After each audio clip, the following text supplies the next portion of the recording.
A real sensation was revealed today by Axios. As it turns out, Donald Trump's administration secretly made direct contact. Donald Trump's administration secretly made direct contact with the command of Iran's Islamic Revolutionary Guard Corps, bypassing official Iranian negotiators through an intermediary trusted by both sides. In fact, Donald Trump's team engaged in direct negotiations with Iran's military wing, even though the US usually does not do this and does not engage in such contacts. But the point is that it was after those secret contacts that both sides managed to agree on a temporary ceasefire, which led to the signing of a memorandum of understanding between the US and Iran and the establishment of that very 60-day ceasefire. And now, well, yes, later the deal of course fell apart and Iran continued to block the Strait of Hormuz. And now it has come to the point that today the commander-in-chief of the Iranian army, Amir Khatami, announced a reward of $30,000 to anyone who eliminates or captures an American serviceman in the region. In general, those secret negotiations are leading to this. At the same time, today CNN reported that Donald Trump's list of demands to Iran has sharply decreased after half a year of war, and now the top priority is not capitulation, not regime change, and not even the nuclear program, but stabilizing the price of oil and at least partially opening the Strait of Hormuz. My name is Pechiy. Let's discuss these topics together, but before we start, I ask you to subscribe to this channel, like this episode, and later leave any comment under this video. So, let's start with what was happening behind the scenes in Donald Trump's administration, as reported by Axios today. In mid-May, American negotiators who were trying to reach an agreement with Iran to end the war faced a big problem. They couldn't figure out whether the people on the other side of the negotiating table actually represented the views of Iran's powerful Islamic Revolutionary Guard Corps. Supposedly, Iran was represented only by politicians, but among them, there were none of the real decision makers, the ones who actually attack American bases in the region and sink ships in the Strait of Hormuz. And then officials from the Trump administration took an unusual step. They bypassed the official Iranian negotiators and reached out directly to the leadership of the Islamic Revolutionary Guard Corps. The person chosen for this backchannel was Nehirvan Barzani. He is the president of the Kurdish regional government in Iraq. He had something that almost no one else did.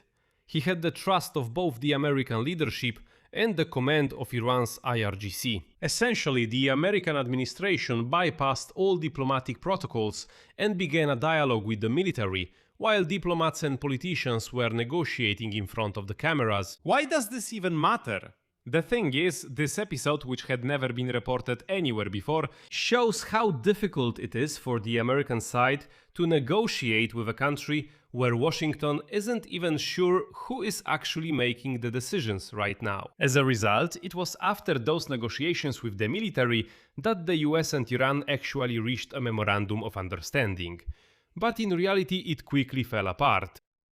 Now, let me add some context that explains why there was such confusion about who is actually in charge in Iran and why the US has to negotiate with different people from the same country. The war turned the entire Iranian leadership upside down from the very beginning. The assassination of Supreme Leader Ali Khamenei and other high-ranking political leaders, as well as 40 days of fighting, the first 40 days of the war, which followed, sharply strengthened the grip of the Islamic Revolutionary Guard Corps on the levers of power, including decision-making on national security and foreign policy. The uncertainty surrounding the condition of Iran's new supreme leader, Mojtaba Khamenei, in the first weeks of the war and his absence from the public eye further strengthened the position of the Islamic Revolutionary Guard Corps leadership. The timeline is as follows. After the ceasefire on April 8 and the summit in Islamabad a few days later, the US and Iran tried to negotiate an end to the war. In early May, the White House felt that a deal was very close, almost ready to be signed, but Iran, as you remember, delayed its response for more than 10 days. And that's when the American negotiators began to suspect that the Iranian negotiators, meaning the Speaker of Parliament Mohammad Bagher Ghalibaf and Foreign Minister Abbas Araghchi, actually do not have real authority to make a deal, and that their decision would still be overruled by the Islamic Revolutionary Guard Corps.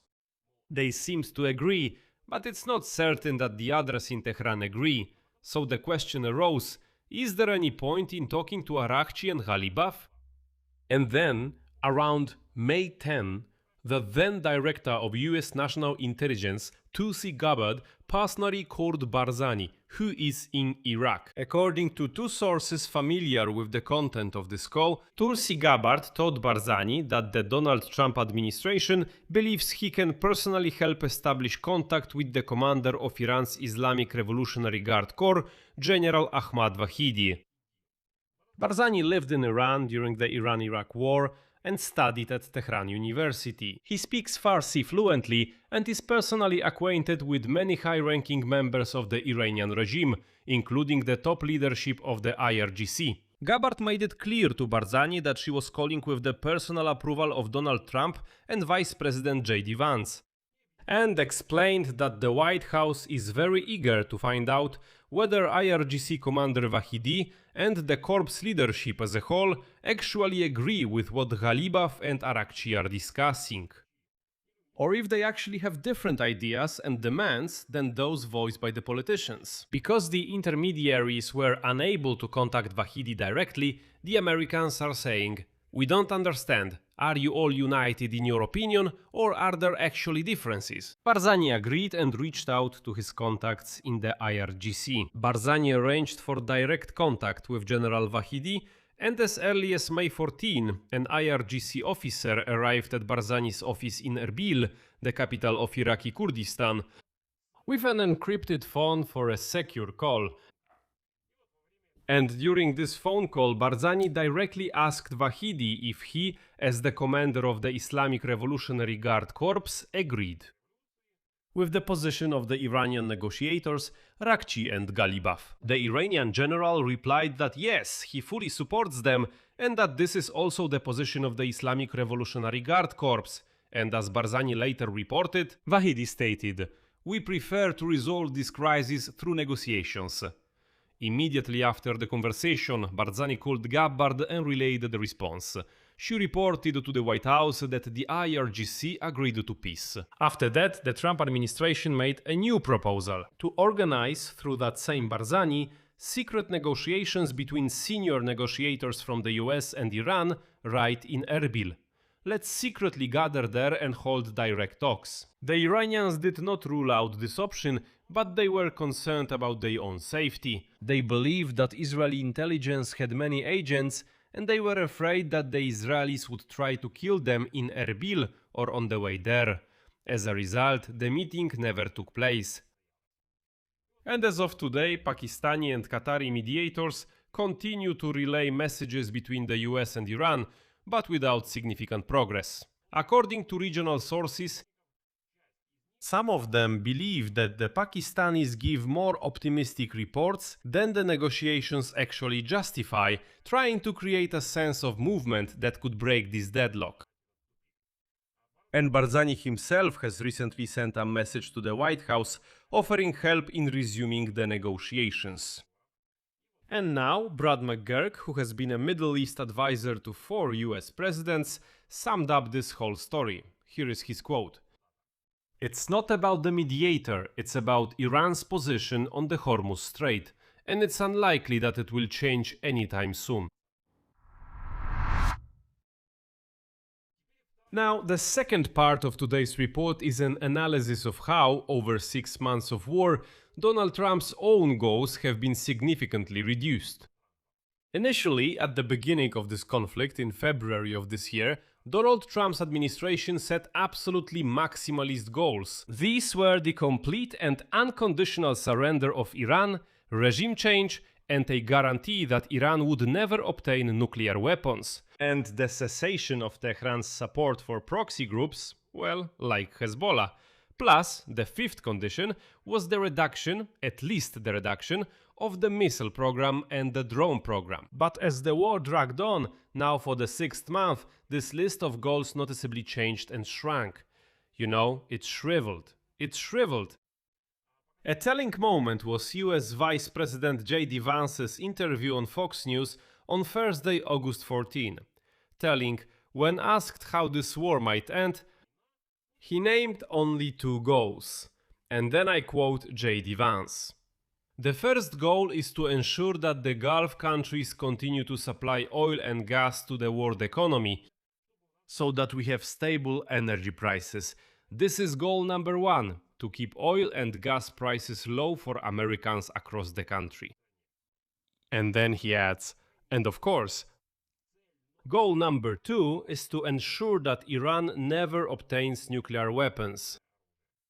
Just think about it. The issue of nuclear weapons is no longer the first, not the primary goal. That's for later. The main goal is to solve the problem, which in fact didn't even exist before the war.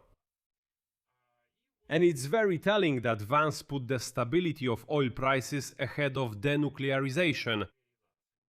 That is, previously the nuclear goal was considered the absolute number one priority, and then the White House press secretary Caroline Leavitt later stated, "No, what are you talking about? Both goals are equally important for Trump." So the White House, after the fact, tried to smooth out this hierarchy of goals. And here, pay attention to what is happening. After half a year of war, Donald Trump turns back to sanctions as the main tool of pressure on Iran. Precisely because American stockpiles of key types of weapons have been depleted and another round of negotiations has stalled again. At the same time, Trump himself insists that it is economic pressure that can lead to a breakthrough. So the question is, why were 6 months of fighting necessary if, as Trump now says, it is economic pressure that will lead to a breakthrough? Then it turns out that this whole war was for nothing. Bottom line. On one hand, the US was forced to establish secret back channels of communication directly with Iran's military command, because even after 6 months of war, they couldn't be sure who in Tehran was actually making the decisions. And the assassination of the previous supreme leader and the unclear status of his successor only increased this uncertainty. On the other hand, as the physical resources for military pressure were running out for the US itself, Washington's rhetorical goals quietly shrank. From this complete capitulation and regime change to, well, at least stable gas prices, and the hope of pressuring Tehran through sanctions rather than new strikes. And the conclusion is very simple. Washington apparently has far less control over the course of this war than it lets on publicly. I'll leave it at that. Share your opinions and conclusions in the comments under this episode, subscribe to the channel, hit the bell, and don't forget to like. That's all for now. Take care of yourselves. Goodbye, everyone.